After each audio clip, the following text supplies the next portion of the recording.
صحبت نکن. بهت میگم اینجا سگان نگهبانه. من با اینا دارم صحبت می‌کنم. صحبت می‌کنم اومدی به خاطر جنسه که می‌خوای بشی. دنی خدا بکیری چته؟ نخند. بابا من با اینا دارم. برو. اینجا نه سر بکشی. می‌خوای هر زنگ بزن. بعد وقت دارم اینجا می‌کشی. نگهبانم اینجا سگ رو لازم دارم. آروم صحبت می‌کنم دارم باهاش هر زنگ بزن. گناه دارم. چی هر روز تفنگت گرفتی می‌خوای بزنی شو؟ آقا تو اصلا میگی مجوز نباید داشته باشی.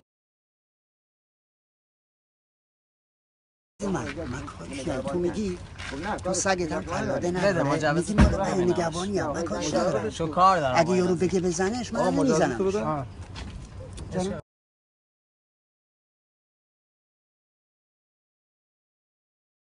که صادقه یه نوری بنداز نه عکس نگیر عکس نور اگه میشه عکس گرفت ازم بیا نور نور بخواد این که ریاست 396 خب زندگی سگ‌های بلگر زندگیری نکشته کنترل جریان سگ‌های بلگر در صورتی که اعراض کردید سگ‌های موجود در سطح یا خارج امراضی همچون هاری شما هاری میدونید چیه؟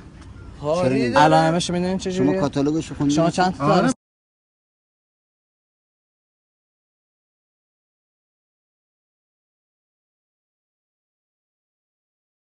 داداش من بذار بریم چیز بگیر نه کاری بریم ندارم آقا من اینجا نمیام اگه هم بگن نمیام نه اینجا هیچ جا دیگه نرو بکش